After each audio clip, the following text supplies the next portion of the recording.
Hi everyone, I wanted to talk today about the narcissistic personality disorder. And the reason why I wanted to do this is because you hear a lot of experts label Chris as having it. And even though I thought I had some understanding of what a narcissist is, in my mind he did not fit that mold. And so I went to the experts over at Diagnostic and Statistical Manual of Mental Disorders, 5th edition, and did some research.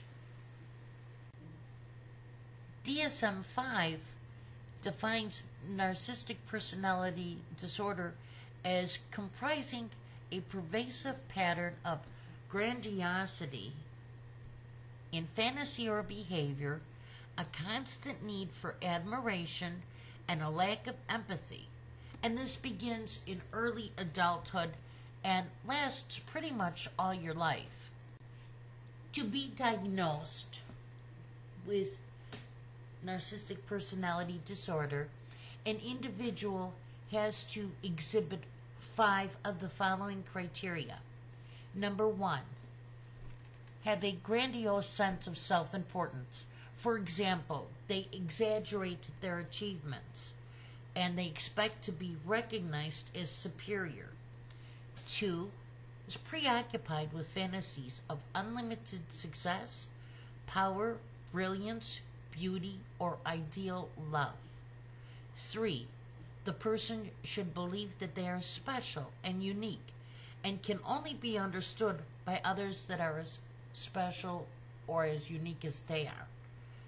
Number 4, requires excessive admiration. Number 5, has a sense of entitlement.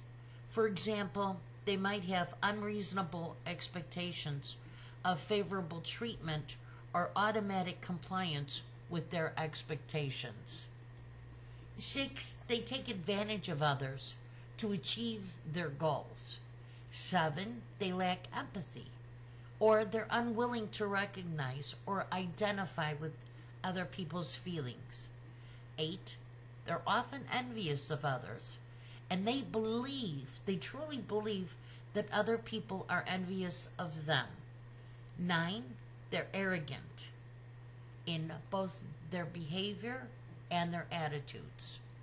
So like I said, as I was reading through this about the narcissistic personality disorder, I did not feel that Chris fit any of those criteria. However, there is another narcissistic personality disorder, and this is covert narcissism. Blaming and shaming. Shaming is a wonderful tactic of the narcissist in order to secure their sense of elevated position in relation to others. The overt might be more obvious in their approach to gaining leverage, such as putting you down, being rude, criticizing you, being sarcastic. We've all run into people like this. The covert narcissist has a more general approach to explain why something is your fault and they are not to blame. They pretend to be a victim of your behavior, and at the end of these interactions, the goal of the narcissist is to make the other person feel small. Creating confusion. Covert narcissists take great joy in creating confusion for someone that they are interacting with. They may not engage in blaming or shaming, but instead they cause the people that they associate with to question their perceptions and second guess themselves. Another way to create leverage between them and another person. The covert narcissist needs to use these tactics like this to elevate themselves and maintain power in the interaction. If they can get you to question your perception, then this allows them the opportunity to manipulate and exploit you. Procrastination and disregard. Because covert narcissists will do whatever they need to keep the focus on them, they will blatantly push you aside or manipulate you to accomplish their goal. The covert narcissist is a professional at not acknowledging you at all. It's not a coincidence that narcissists tend to gravitate towards interacting with caring and compassionate people. The covert narcissist recognize these opportunities for manipulation as well. They have no problem letting you know that you are not important.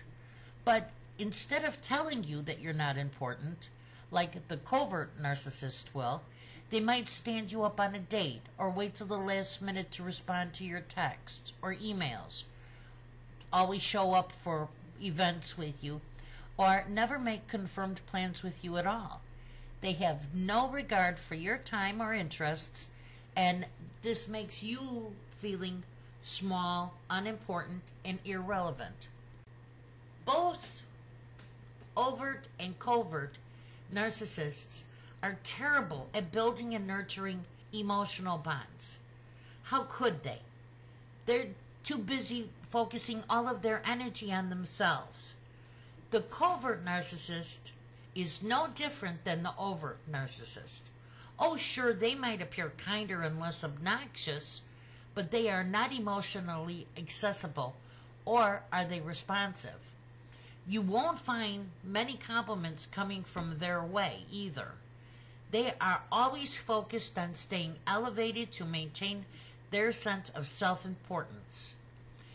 That's why it's easy to understand how difficult it would be for them to give you a compliment. And forget about any regard for your talents or abilities. Narcissists, no matter overt or covert, have no regard for these things at all. And lastly, covert and overt narcissists fall in the same category as non-givers. They find it difficult to put energy into anything that does not serve them in some way. A covert narcissist presents themselves in a way that looks like they're giving, but their giving behavior is only demonstrated with the intent of getting something in return. A covert narcissist is much more likely to put up their tip in the jar when they know the barista is looking, in order to facilitate some sort of interaction that allows them to be praised for giving. Remember, the intent for a covert narcissist is always more about them and less about those to whom they're giving. Now, after reviewing all of that, I have to tell you, I personally don't see Chris Watts as the narcissist in this family. Actually, the one that I would label the narcissist is Shan'ann, and I do believe that she suffered from both covert and overt narcissistic personality disorders. Tell me what you think in the comments below.